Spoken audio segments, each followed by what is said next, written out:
If you're new here, welcome. In this video, we are talking about the Leah blouse. This is my latest pattern. I'm super excited for it. It is an 1860s blouse with a few different versions. In this video, I'm going to talk about the ideas behind the pattern, why I designed it the way that I did.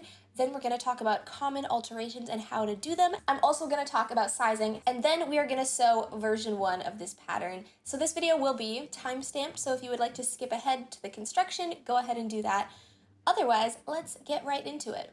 So this blouse is an 1860s women's blouse. Unlike later in the Victorian era when a white shirtwaist and skirt would have been like a very kind of universal working class or upper class outfit, in the 1860s it's my understanding that a separate, particularly white blouse and colored skirt is more of a high fashion upper class thing. For this pattern, I wanted to stay really true to the history while still making this a wearable modern garment. So I've kept the historical shaping, the historical pattern lines, and you might be wondering, there are already patterns out there for blouses like this. So what sets this one apart? And I think the answer is that I have kept the ease really quite minimal on this. It's essentially a very poofy garment with poofy sleeves and gathering, but one of the complaints that I saw on other patterns was just that there was so much fabric, it was a little bit hard to style in a modern wardrobe without the skirt to kind of balance out the silhouette. So I wanted to keep that shape, but slim it down a little bit so that it's easier to style and it can be a more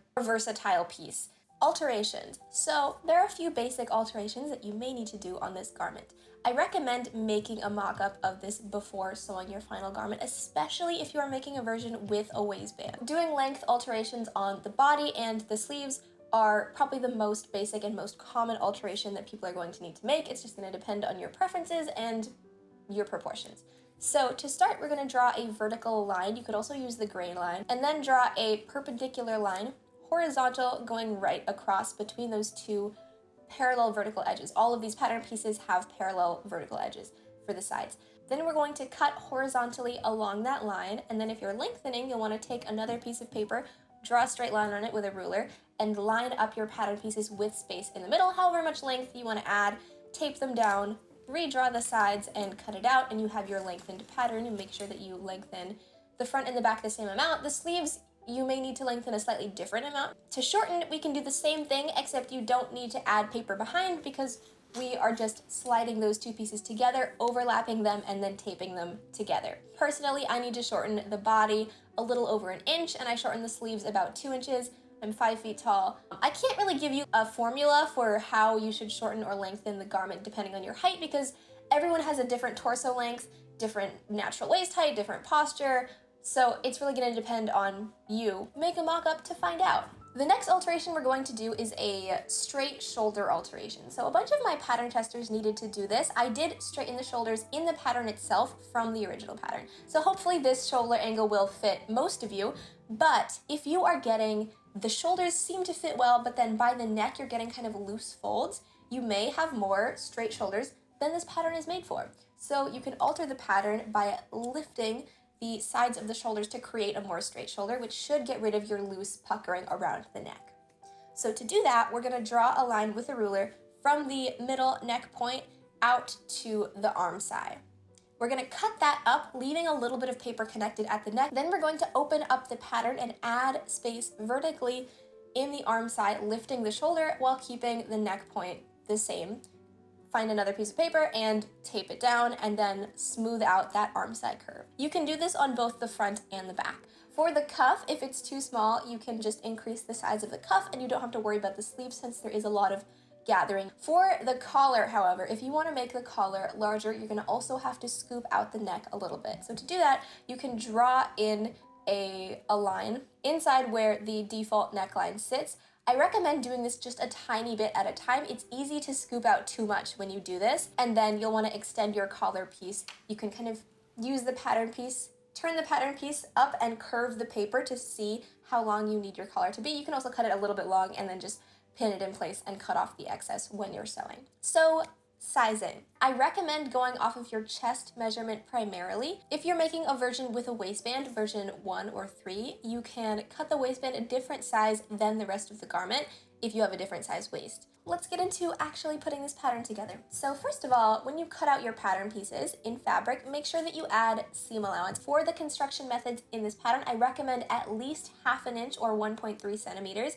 This pattern uses primarily French seams and flat felled seams, which both require a little bit more seam allowance. So those are the seam allowances I recommend. You could also do 5/8 or 1.5 centimeters. If you cut a very narrow seam allowance, it'll be difficult to do the seam finishes that I have in the instructions. The first step is to stay stitch the neckline. So to do this, I use a long stitch on my machine and sew within the seam allowance just along those curves. The next step is to sew our gathering stitches. So I like to do 2 rows of the longest stitch on my machine. We're starting these 2 inches away from the edge on the front and back pieces along the waist. So I just measure in 2 inches from that edge of the pattern piece, draw a line and do the same thing on the other side, and then sew my gathering lines between those. We also want to do the same thing on the sleeve for the sleeve head, measuring in 2 inches and sewing 2 rows of gathering stitches.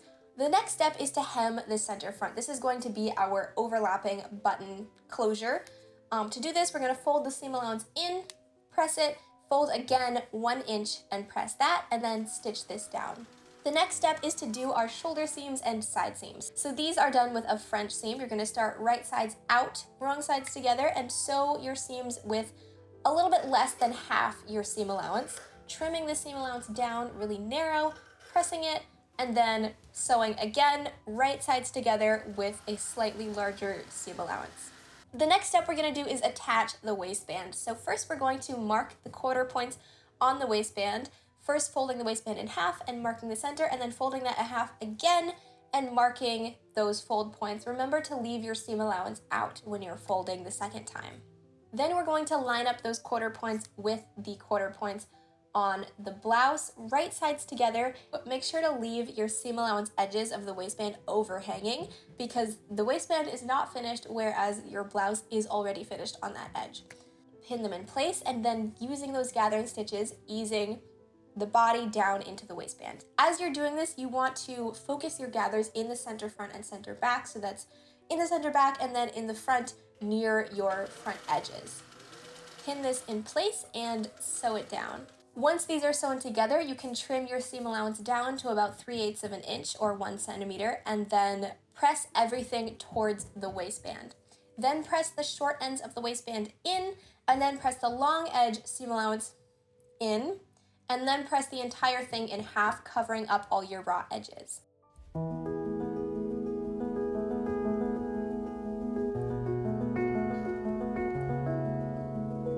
Then we're going to finish this by hand. If you are new to hand sewing or want to freshen up on your hand sewing technique, I have a video that goes into just the very basics of like how to hold a needle and how to push the needle through the fabric to get consistent stitching. If you're interested in that, I will link it. And now we are going to move on to the collar. So you'll notice that this pattern gets a little bit repetitive in the methods of finishing. So we're gonna basically finish the collar the same way as the waistband, except for it's a curve and there's no gathering. So the collar, as you remember, was cut on the cross grain. This is really, really important. Please don't cut the collar on grain. It's going to be really difficult to ease it around the curve. You can also cut it on the bias, but the cross grain works. Is probably the easiest. So to attach the collar, first we pin the collar right sides together to the neckline. I like to start at the ends and kind of ease into the middle, leaving the seam allowance edges overhanging, again, same as the waistband. We're gonna stitch it on with the normal seam allowance, then trim down that seam allowance to at most 1/2 inch because that is the width of the collar. Then we're going to press the entire thing up towards the collar, press the short ends in, press the long edge in, the seam allowance on the long edge, and then press the entire thing in half and hand stitch this to finish it on the inside.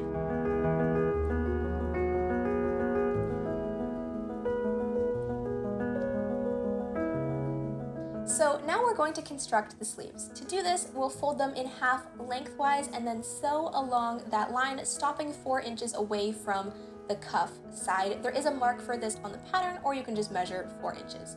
Remember to backstitch, and for this one we are not doing French seams. Then we're going to press this seam open, including the part after the seam ends, and then press those edges under one more time to create 2 narrow hems that go all the way down the length of the sleeve. Then we're going to stitch these down, and this can be a little bit tricky to do by machine because there's a lot of scrunching that goes on. So you can also do it by hand, but to do it by machine, I like to start on the slit side. I did try from both ends, and the slit side works better. Sew carefully, and the main thing for this is to only worry about exactly where you're sewing and to sew in really short bursts. So I like to sew about 2 inches and then rearrange the fabric and sew another 2 inches. The tricky part is not getting the other fabric caught in your seam and accidentally sewing your entire sleeve shut. So as long as you go really slow and make sure that as you're sewing all of the other fabric is out of the way, you should be good. But as you can see, it does bunch up a lot, so it can be a little bit tricky. Then we are going to add the gathering stitches around the cuff, and now that these edges are finished. So again, 2 rows of gathering stitches within the seam allowance. You want them to go all the way up to the hemmed edges.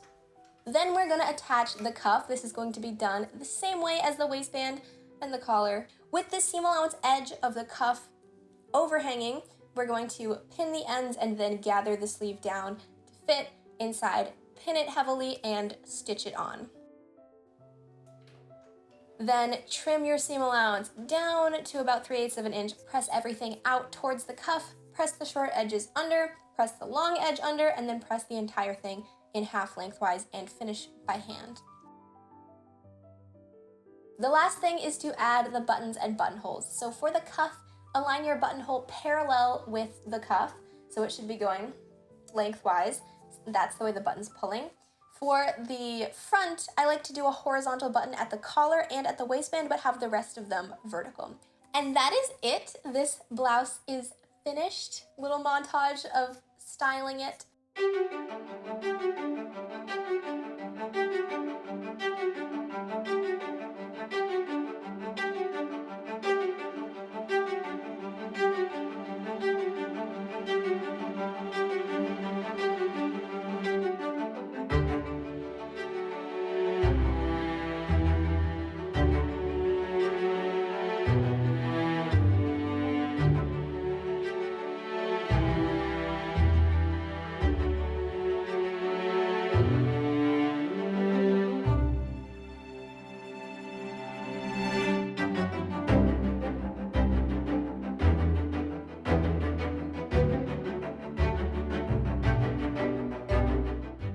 Yeah, I'm really excited about this one. I think it's a really fun, versatile piece that has a really clear grounding in history, but can also be styled in a very modern way. So I hope you enjoyed. Let me know in the comments down below what color you want to make this in and which version you would make. Thank you so much for watching, and I will see you next time. Bye!